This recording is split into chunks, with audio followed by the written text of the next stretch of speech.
Hello and welcome to another edition of Mormon Stories podcast. I'm your host, John Dalton.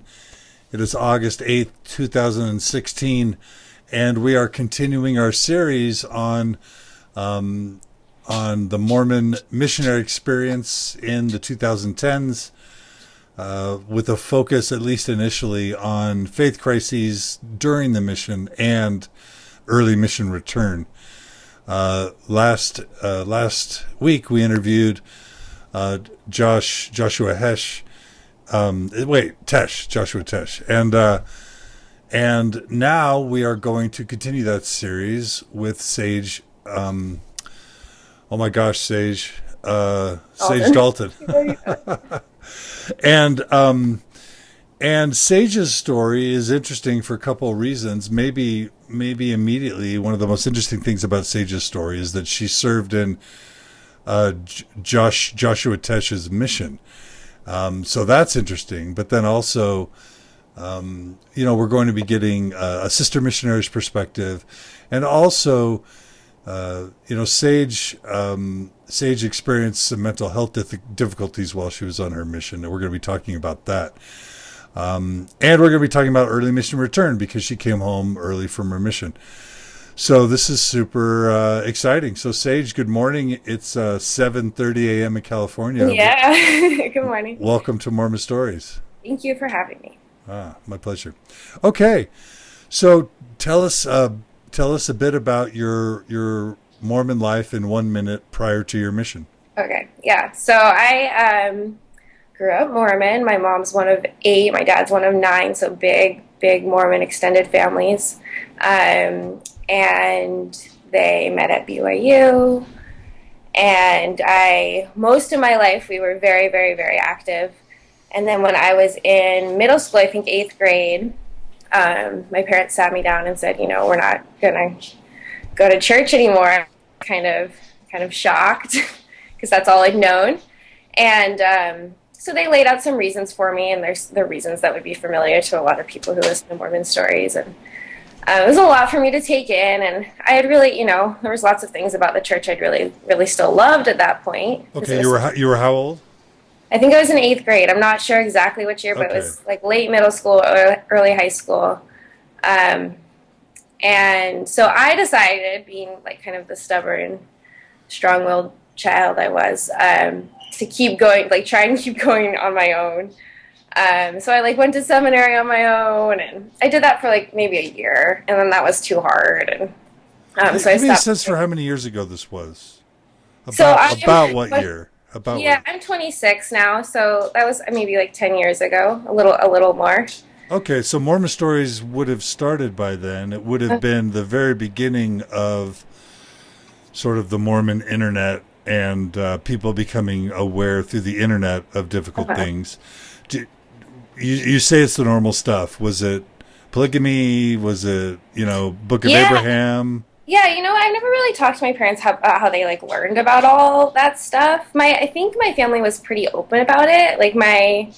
My mom's dad taught at BYU, and I think he just had some pretty candid conversations with her about it. And I don't know how my dad found out about it because I don't think he's been very open with his parents. But he's a philosophy professor, so he's very intellectual and very well read, and so I think maybe he just dug it out himself. I think my impression is he just wanted to know everything he could about Mormonism, and he discovered all of this stuff, all the historical stuff that really bothered him. And then I think he's got some bigger kind of intellectual issues with religion in general that came up as he was studying philosophy.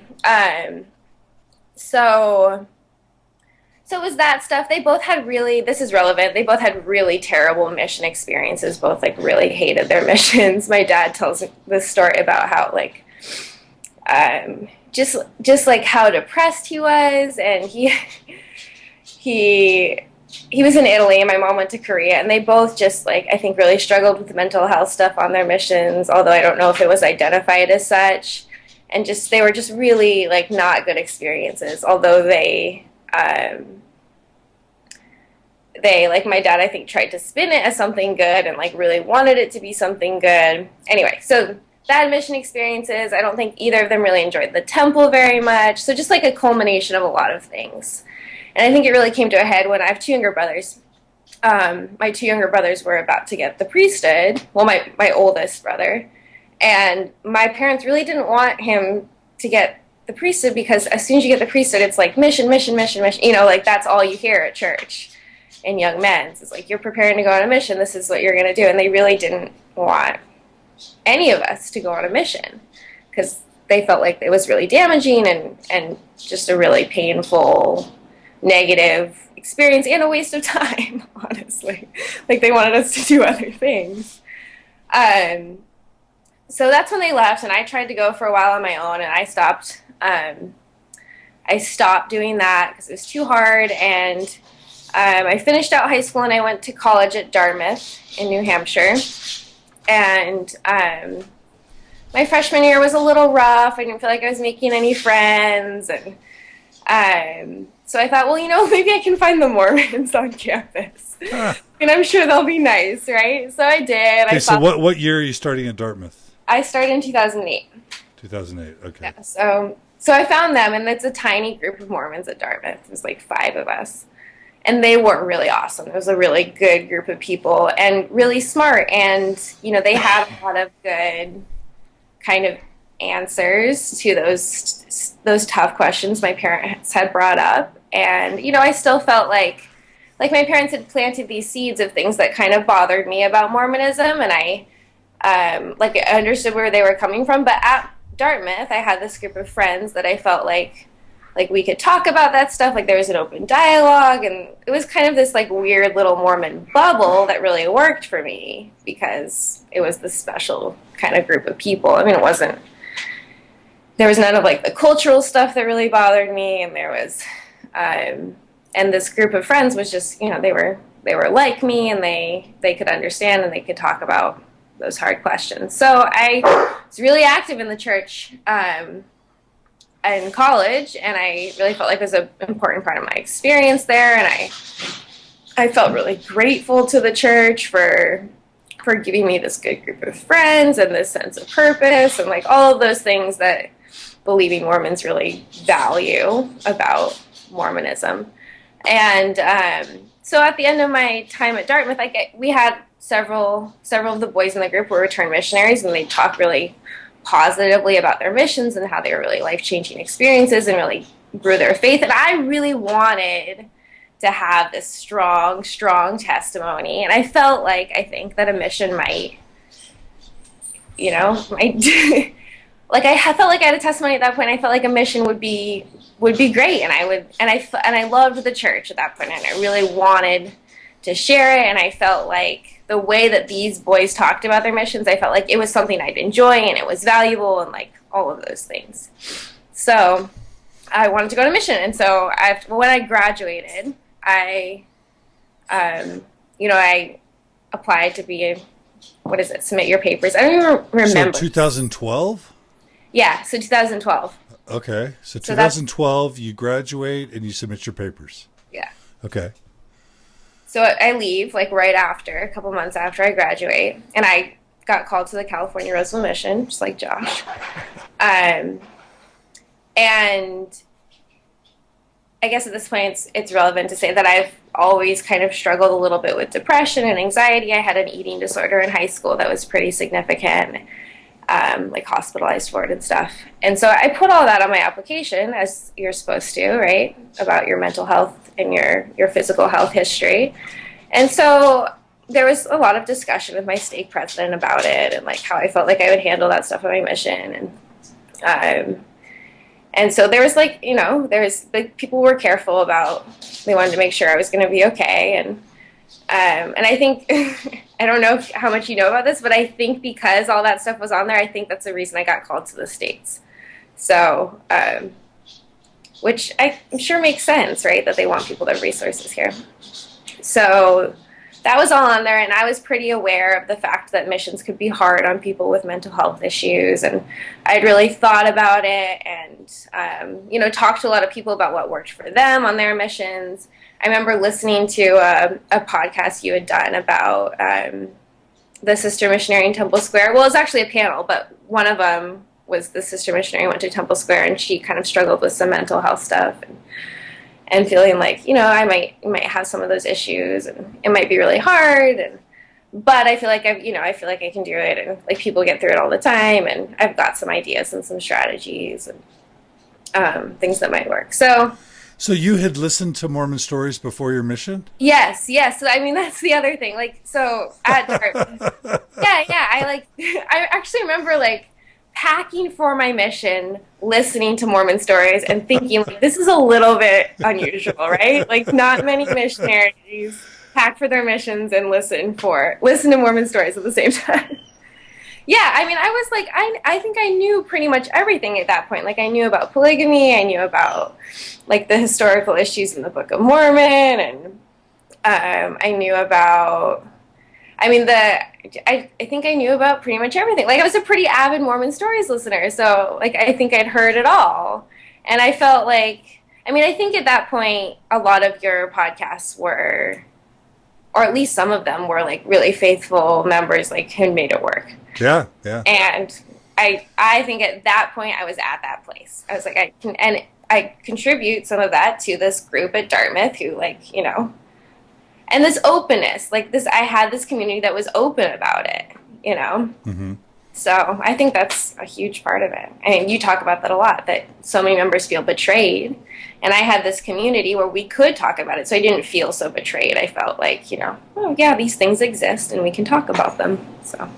And none of them had ever spawned a crisis of faith for you. Your parents had introduced them so young.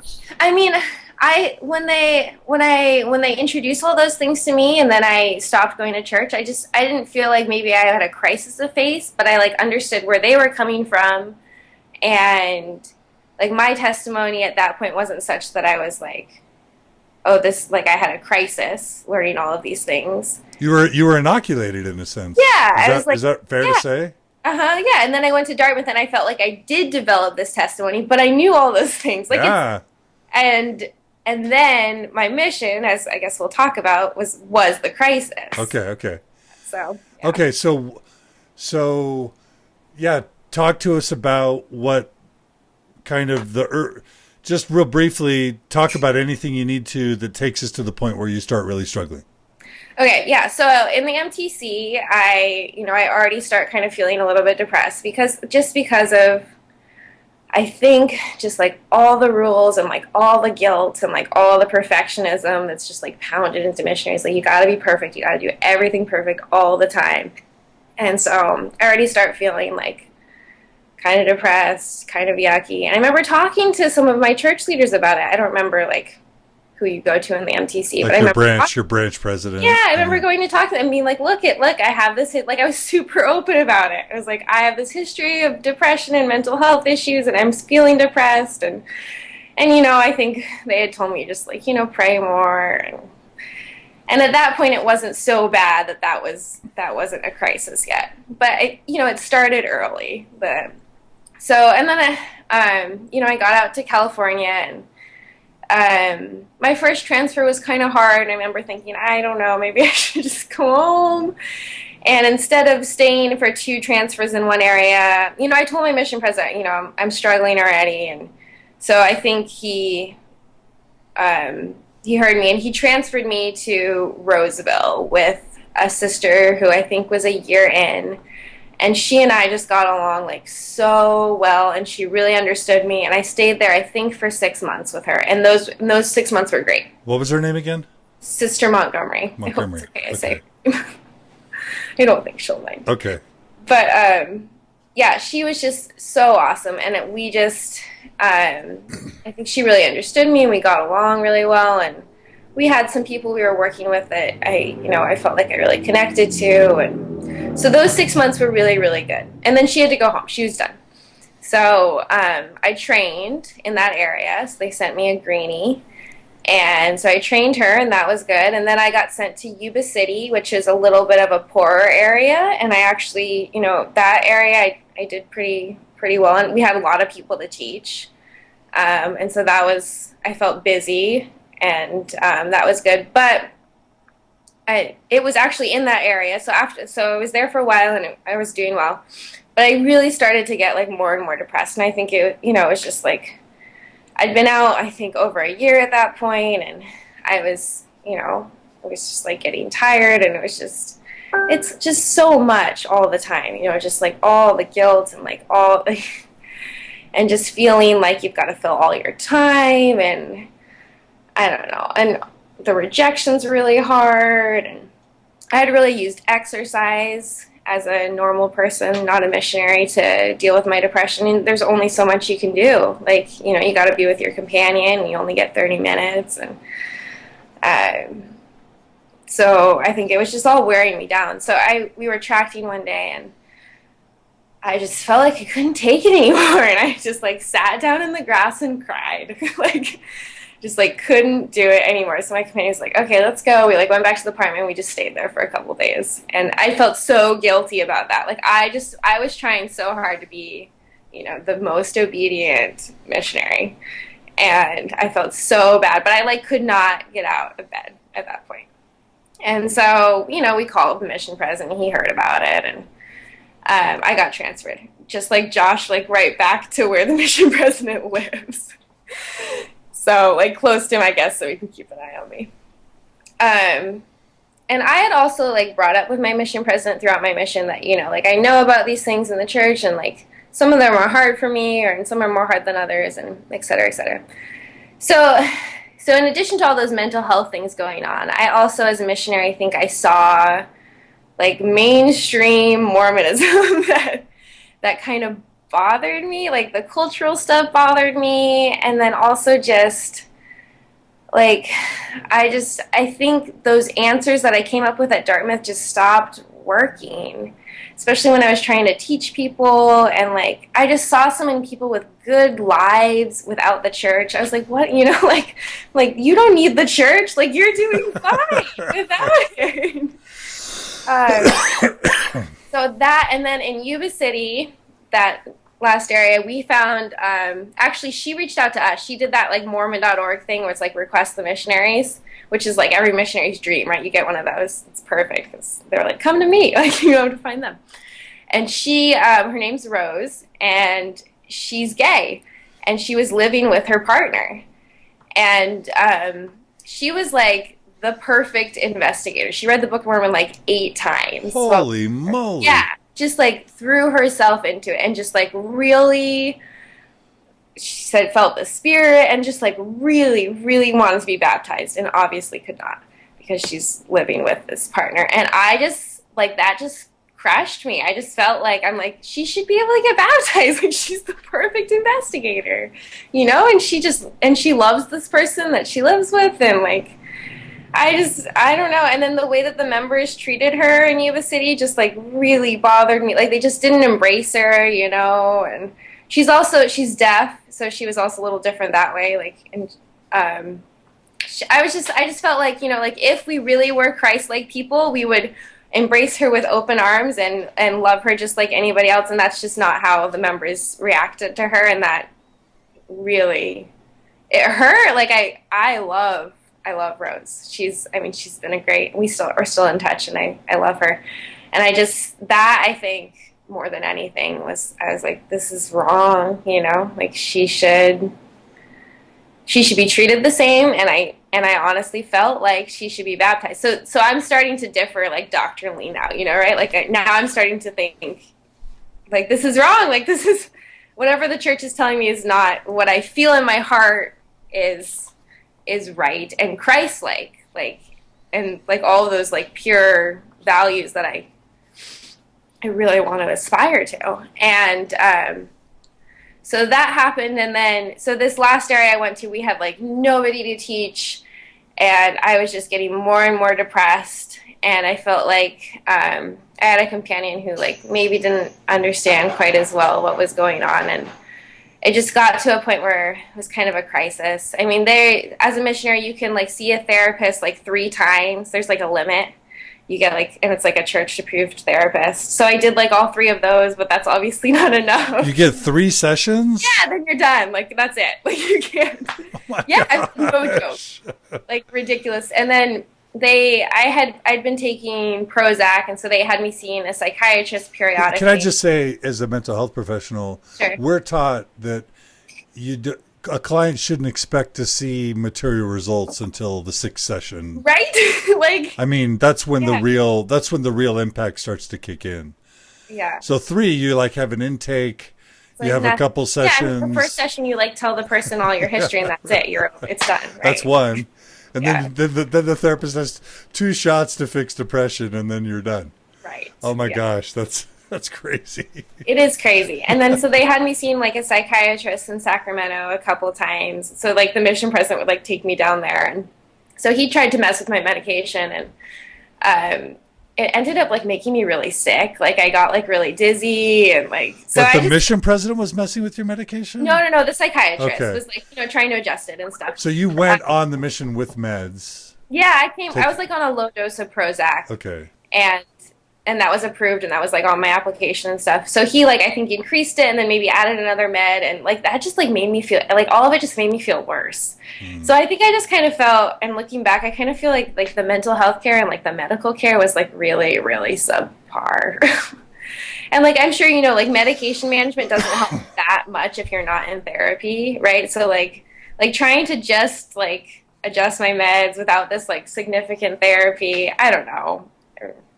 So I think all of that was just it was just That's a really disturbing reality for missionaries. for sure. Like Per, I almost like it's almost like scary, and like I went home from my mission, and I mean we'll get to that, but my mom was like almost ready to sue the church for medical malpractice and like not giving me proper medical care, which I think honestly is probably true. Like I don't think I got proper medical care on my mission, which yeah, is sad. yeah. Like the church should take care of these young vulnerable people who are trying to Hmm. serve. I don't know. Yeah. Okay. So all of Okay. that, then so I just got more and more depressed, and I got to this point where I felt pretty actively suicidal, and I told people, I told my mission president, and they took me to the hospital, and they checked me into an inpatient facility for a week, and then I went home. Okay. And I'm so sorry to hear that it got that Okay. bad. Do you, how much of the suicidality do you associate with the religious, I mean, with either the faith crisis stuff, change in belief, trouble on the mission? Do you think that you would have just, this would have happened if you were at home, like it was just a No, chemical? no, I don't. Like I think it was 100% tied to the fact that I was losing my faith, that I just was in this culture where I was just like, you just like the guilt. I mean, I keep going back to that, but the guilt is like overwhelming. Like I would wake up and just feel guilty immediately. Like, like there was something I didn't do right, because it's impossible to follow all of those rules all of the time. Or even for like 1 minute. Like you cannot follow all of those rules. Like the rules, what kind of rules were hard to follow? Just like the timing, like you've got to wake up at exactly this time, you have to exercise from exactly this time to this time, like you know what I mean, like all of those, and then like that you have to be busy all the time, and that you have to meet these numbers, and that you have to be like, you have to pray with so much sincerity. Like I just always felt like there was something I felt guilty about, Mm. that your dinner has to be exactly 1 hour, that you have to like like, yeah, I just, like, we eat dinner with members and they'd keep us longer and I'd feel guilty. But, like, we can't say, like, we gotta go, And then and then in that last area, I just felt like there was nobody who wanted to talk to us. We weren't doing any good. And, and at that point, I just felt like I didn't even believe in it anymore. Like, after the thing with Rose, and then after, just like, just after meeting so many people who had good, beautiful lives without the church, or even more beautiful lives than people in the church. Like I felt like we met people who were just more Christ-like and sincere and loving than the church members we were interacting with, and they didn't have the church and they didn't need it. And I just I just felt like it was crumbling, it's just like it's not working anymore. And then all of those things that I knew about kept coming up because, people will like throw them at you. Like, did you know just and so I kept thinking about those, and those answers didn't work for me anymore. The answers I had for those questions, because I was losing my faith in the fact that this organization was this like pure, wonderful, good thing. So by 2013, investigators are coming at you with the problems about the church. Yeah, I mean, they did throughout my mission. That's I think, pretty common in the States, that you have people who know about this stuff who throw it at you. But in the beginning, I still felt like I had enough faith and like had answers that worked for me that it didn't bother me so much. And I actually remember like telling someone, like, when people throw it at us and my companions hadn't heard about this stuff, I'd be like, well, yeah, I know. Like, I know about that. And like, here's some like things that make me feel better about it. But towards the end of my mission, I was like, yeah, you're right. Like, I wouldn't even like try and like counter people anymore. I'd be like, yeah, it's terrible, huh? Like which issues? Oh, like I think polygamy was brought up a lot. Like like the church's stance on gays, which honestly wasn't as bad as it is now. But that. What else would people bring up? I think stuff about the Book of Mormon. Yeah. Sometimes. Okay, and so the inoculation worked until you got disrupted sort of emotionally. Things started feeling wrong, things started seeming wrong, things seemed troubling, and it was sort of an emotional turmoil that then made the inoculation sort of evaporate, and then the faith stuff became overwhelming. Yeah. For sure. Yeah. And then, I mean, after my mission, Real quick, do you remember, one last thing, do you remember what you tried to do in your relationship with your Heavenly Father to not be suicidal, to get well in those really last, most difficult moments? How was your relationship with Heavenly Father in trying to get better? Yeah, so, I think I did all the things that the church told me to do. I, tried to pray harder. I tried to like read my scripture, like all the things that were available to me as a missionary. I think I had like 10 blessings on my mission. Like I was really open about it, like I told everyone I was struggling. Yeah. And I think I really tried. I think I did all the things that I was supposed to do. I tried, and I wanted it to work. I think part of my going into the mission kind of knew that this was going to either make it or break it, right? Like, it's either I'm going to have this experience that some of the return missionaries tell me about, that I love it and it works and it strengthens my testimony, or it's going to break me. And I really wanted it to be like, I wanted to make it work. I wanted a testimony. Like, I wanted all of that. And I really tried. I mean, the stuff Josh talked about, like about disobedient missionaries in the mission, I don't think I even was aware of that, because I was just like so like straight line. Like I tried like so hard. Were you there when the iPads and the Facebook Yeah, were rolled out? that's the thing. I was with Josh. We both were iPad missionaries that we like went around the mission like handing out iPads. Oh, you helped out with the tech there was stuff. like 4 of us. It was like me and my companion, Josh and his companion, I think, and maybe one more missionary. And did you ever talk to Josh about his faith crisis? That's what I'm saying. I was so shocked when I got home, and like Josh had come home a little early, and like then we were friends on Facebook. He started posting stuff, and I was like, oh, I wonder if like something happened. So I messaged him, and he's been open with me. So I hope it's okay I'm saying that, Josh. Oh, so you guys are suffering in parallel, but you can't talk to anyone. That's the other thing. You just don't like. Honestly, I'm sure there are other missionaries having faith crises at the same time in the same mission, and just you're so isolated.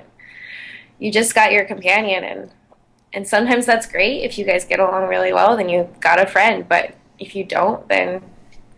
Or even if they just don't understand, like I had some companions who just like really tried to understand what was going on for me and just couldn't, they're like, it was just beyond them. And it is hard. It's hard to understand if you haven't been through it. So you didn't make a suicide attempt, but you you told your mission president you were actively suicidal, Yeah, and I mean, just like I was open all along. Like as soon as it got to a crisis, I was like, I'm in a crisis and I need to go to the good hospital. for you. Good for you. Yeah. So you were submitted to a behavioral health unit kind of thing. Yeah, which was, I mean, I'm sure you know, they're pretty terrible. What And what was terrible about that? it's just like, I don't know. I mean, they're crisis centers, right? They're just trying to get people stable so they can go somewhere else to do the long-term work, but they're hard. Like they take away all your stuff, right? Because they don't want you to. My favorite was they were like going through all my stuff and they're like, they looked at my scriptures and like, you don't need these, right? And I was like, no. Like I really just wanted them to, like, I wanted them to take them away. Like I just wanted a break. And I did get a break. Like they just like took everything away and like they had the TV going at the center and I just would sit and like at that point I was like, it's over. Like I can watch TV. So I watched TV and like read a book and Did they heavily medicate you? yeah, what did they do? I think they gave me a couple things and I think mostly they were just like, what do you want to do? And it took me a couple days to be like, I need to go home. I still like, I still was almost like, I want to finish out the one last month. Yeah, this is in your last month. Yeah. Again, like just like with God, Josh, the month. like, I was almost there. Was there a part of you that was like, no, I can stick out one more month? Like, Yeah, I mean, I think I was there for a whole week, and I was thinking, well, maybe I could make it, right? I don't know. I was like, I think at the end I was like, no. wow. When I was just like, I think my faith was gone. Like I was like, so what am I even gonna do? I mean, being a missionary when you don't feel like you have a testimony is like I think it gets hellish. Like what do I do? Like I don't want to go and teach people about this because I don't really believe in it. And then what else do I do? I don't have anything else to do. Yeah. Play games on my iPad? That didn't even cross my mind. You didn't play Clash of Clans? No, I didn't. I had no idea there was an underground Clash of Clans. So did you have a final talk with your mission president before you go home? Oh, yeah. I mean, so I was still under the mission president who left before Josh. So Josh had a different mission president, just so everyone knows. Oh, wow. Okay. So my mission president sent me home. He was kind, and I think he tried to understand. I think he just was not. I don't think any mission presidents are trained to deal with this stuff. And I think after I went to the hospital, he was kind of like, like our departing interview, he mostly was just like, how are you feeling? Like, are you going to be okay? Like, it wasn't like the typical, like, like, what's your testimony, blah, blah, blah. I think he just wanted me to be okay, which to his credit was the right thing to do at that point. Like, not to focus on my faith, but to focus on my health. Mm-hmm. So, yeah, I mean, I went home thinking, I'm going to take a break from church and then maybe go back, like try and go back. Like I still was holding out this hope that like. So you were honorably released, right? Uh-huh. Okay. Yeah. And how were you received by your stake president? And my parents had moved while I was on my mission. So this was a stake president I had never met. And, he'd never met my parents because they're not active. So they had to like my mission president had to find him and my parents we had to figure out where he lived. And so my mom picked me up from the airport and drove me immediately to the stake president's house to get released, right? So it could just be over. And so, I mean, he was nice. He's still just like a complete stranger to me. It was just like, But he didn't make you feel bad. He didn't make you feel bad. No, he was just like, it was just, I think, just his typical whatever. Were you allowed to communicate with your family during your worst times? Yeah, I think what ended up happening was, as soon as I told them I needed to go to the hospital, they took me to the hospital, and then I think my mission president called my parents pretty much right away. I mean, leading up to before the hospital. Oh no, I think just like whatever. I think I did. We just did Mother's Day and Christmas. So did your parents know you were approaching suicidality on your mission? No, I don't think so. I mean, I think I was pretty open, just like I was with everybody else in my letters about this is kind of hard, but I don't think. I mean, it kind of came to a head pretty quickly, and okay. like I would email them every week, but a lot can change in a week, So I think they were pretty surprised when they found out, Okay. She's in the hospital. But it wasn't some big long chronic thing that you weren't able to tell them, because I've heard that there's a rule: don't write don't write home negative things. Is that? Yeah, for sure. I mean, there's lots of pressure to do that. But my parents and I, obviously, because like they're not active and like, or they weren't active, and like we'd always been pretty open, and yeah, for whatever reason, I guess that didn't make me feel guilty. Being pretty open about like, sometimes Okay. this is hard. And I think my parents actually tried to help me find the good in it. Like my mom wrote to me once, she was like, I love that you were like spending time with people who are lonely, and that like, and that's honestly what I felt best about my mission, is that we'd find people who were lonely and like just wanted someone to talk to. Yeah. And like that stuff was good. I could just think that if I were non-believing and I had a kid on a mission and Yeah. the kid started to get suicidal, I would lose it. I would just No, be like, get my kid home now. like just like I mean, my parents were furious. Like they were like, you didn't give her what she needed, and like my mom was ready to sue. Like, Yeah, yeah. and then I think at one point they sent us the hospital bill, and she was like, no. Like, They sent you the hospital yeah, bill? and she was like, and she wrote this letter to the mission president being like, you need to take care of this, or we are gonna take legal action. Oh my gosh. Like, Oh my gosh. and they did to the churches. Like they were like, okay, like we'll do that. Wow. So, Okay. but I think also my parents just wanted to help me move on. Like they didn't want to like, afterwards. Yeah. So, Okay, so the iPad didn't contribute, and Facebook didn't contribute to your faith crisis. It wasn't relevant for you. no, I mean, I think at that very end, when I was like starting to be like, I don't think I believe this anymore. I think I joined Mormon Stories and like read some stuff, and like that was comforting as like On your mission? yeah, but I You had joined been the group before. too? Yeah, but I don't think I ever commented, and I'd been in the group before, so it wasn't like new to me. Uh-huh. Like it's not like Josh, like who was like discovering all this stuff. It was like, oh yeah, like okay, like here's some people who feel like I do, Yeah. which I knew about before, and I kind of missed that. Like, Okay. So you were able, because you think about that a lot. Do missionaries right now have ways to find support? Does that make sense? yeah, I mean, I don't know what's like going on in terms of like how many missionaries are still using Facebook and stuff. What I've heard is they've really locked down those apps so that Yeah, you I think can't get that's on unapproved. so. I mean, I don't know. Okay. It would be really good if there was something, but I think it's going to be hard to create something because of all the rules. All right, listeners, for those listening or watching, we got to figure out how to provide support to struggling missionaries, because right now there's nothing. Ex-Mormon Reddit's got some resources, but that's something that's important. Okay, so you get home and you say you were trying to make the church work. Yeah, I mean, I think my thought was at that point that I'll take a break. I really need a break, and then maybe I'll go back. That was what I told everybody. And then I just, I never went back. I like took my garments off pretty quickly, and I felt really good about that. I was like, this is good. I don't really want to put this back on. I really didn't like them. And I just felt like is the symbolism of putting them on. Like when I took them off, it almost felt like the reverse. Like it felt like this huge relief, like that I didn't have to wear those anymore.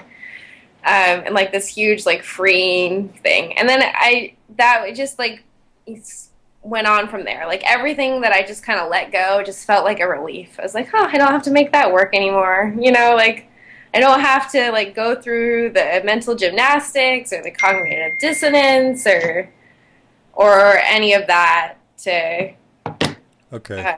to try and deal with all those things that were hard, and the world kind of opened up. I think a lot of post-Mormons feel this way. Like, I have all these things now that I can try, and like all these things that I can believe in that I couldn't before, that feel more true and right than what the church was doing for me.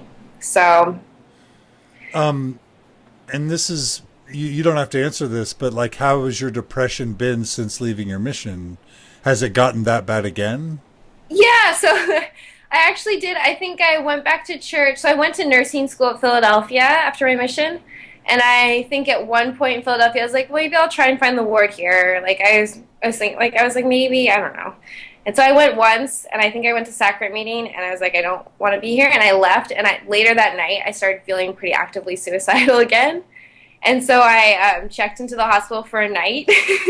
Like I just walked Whoa, into just the going to hospital. church one time put you Yeah, I back walked myself to there. the hospital. I was like, I feel unsafe, and so I spent like one night there, and then I was like, okay, I think I'm all right. But that I think was the end for me because I was like, all it took was walking into the church building essentially to like bring all that stuff back and to feel really guilty and feel really. So I was like, I think I'm good. I think I'm done. And my So question was just about your mental health. So it sounds like you're kind of yeah, saying the church was the depression. yeah, I think so. I mean, I've always, I think I'm just a little bit prone to it, but I think if I'm actively working at it, and I have so much, I think letting the church go has been really, really good. And I found lots of other things that work great for me and make me feel good and like full of purpose and like more connected to what I think is me. You know, I feel like I found me Okay, after this is important. So, what are some of the most important things in your life that have filled in the holes that have brought you joy and meaning in replace of the church? Just anything that comes to mind. It can be short, whatever.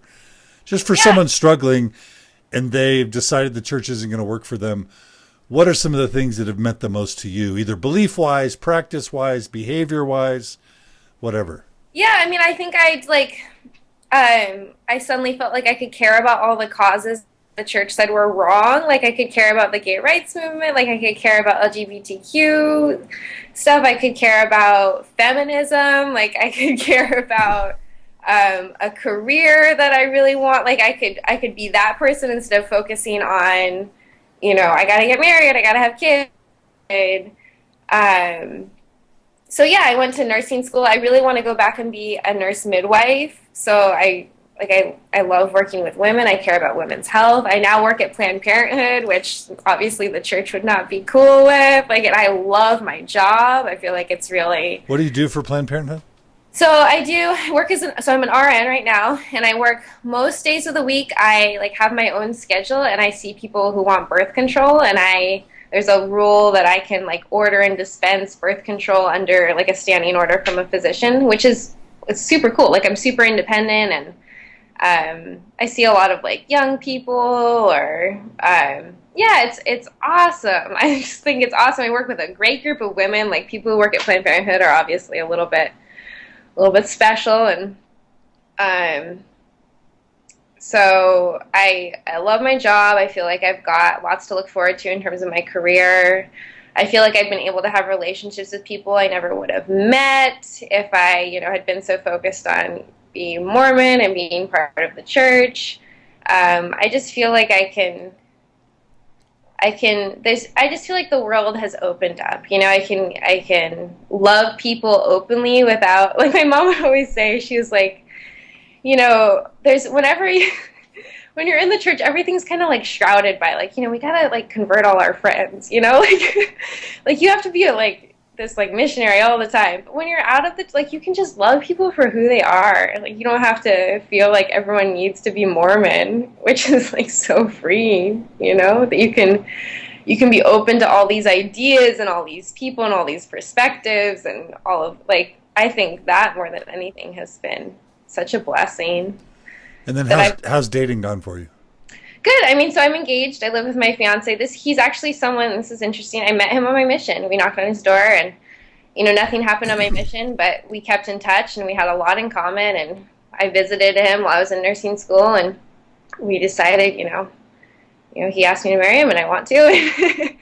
And so like that, and that was a blessing for sure from my mission that I met him, but also a blessing that I've been able to let the church go. And so I can have a relationship with him that, I wouldn't be able to if I had to be, I had to follow everything the church wanted me to do, and I had to, Yeah. marry Mormon, and so.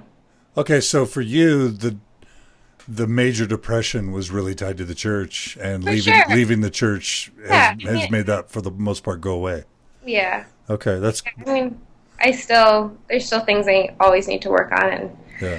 it's still a little bit of a battle, but by and large, leaps and bounds better than it was when I was part of the church. Yeah. So my clock says you've got about 5 minutes. Is that I right? do. Yeah. I'm almost out of time. Okay. So, what advice do you have for the church in dealing more effectively with missionaries?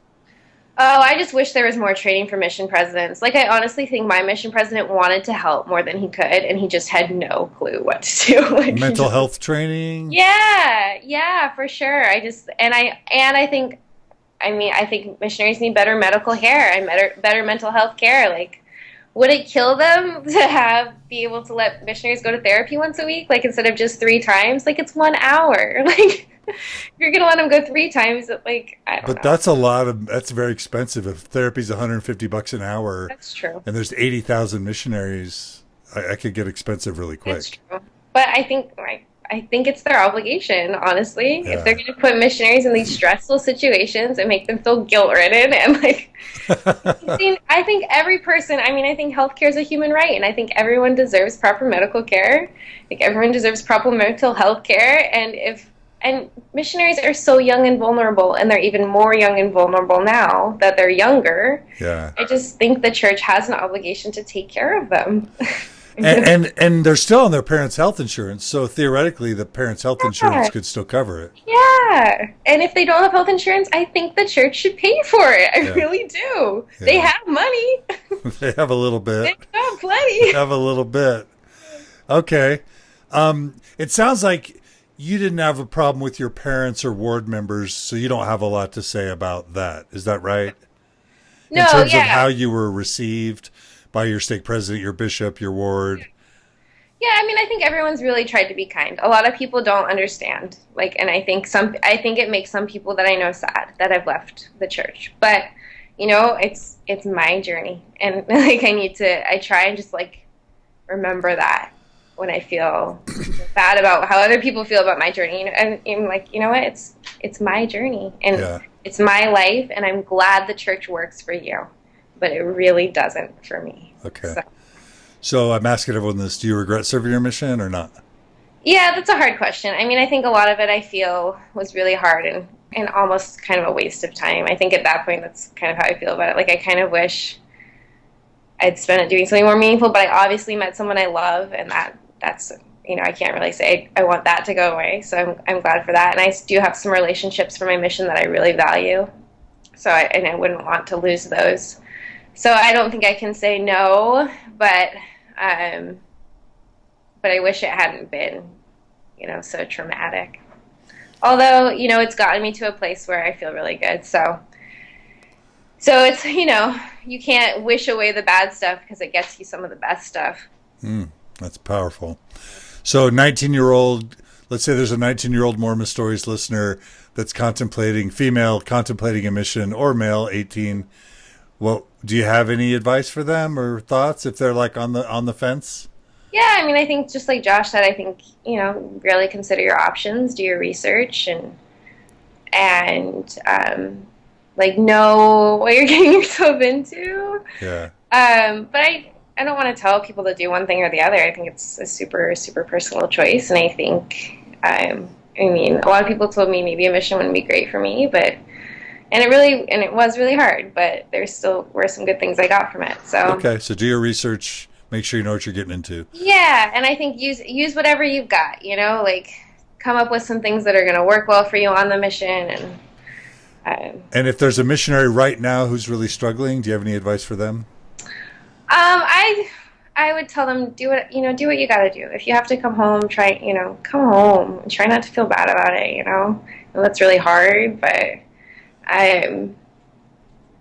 Do whatever you need to do to feel okay. And if that means you have to stay in your apartment for a couple of days, do that. Or if you need to come home, do that. Or, if you need to, I love what Josh said about how he just tried to serve people instead of teaching people. Do that. There's plenty of people everywhere who could use some service. So do that. Find whatever it is that makes you feel like you're going to be okay. Well, Sage, you're delightful. If you don't mind, just end real quick with your testimony, whatever that secular testimony, whatever it is. Yeah, I believe in people. I really believe in autonomy. That's something the church gave me, I think. I believe in, agency and autonomy, that people can make their own choices and follow their conscience. I believe that we all have, something in us that tells us what's right. And I believe in that. I believe in loving people for who they are, like pure, unconditional love. I believe in that. And I believe in, I have a lot of hope. I have a lot of hope for everything, for our world and for our future. And I honestly hope the church will make progress too, because I believe in that too. Well, you're a great big ball of sunshine for a Monday morning. So thank you Thanks for for having sharing. me. Thanks Yeah. for sharing your wisdom and your experiences with everybody. I really Yeah. appreciate it. Thanks for doing what you do, John. It's awesome. All right, Sage, good luck. Good luck. Thanks. Send me a wedding invitation. Okay. All right, good luck. Okay, bye. Take care.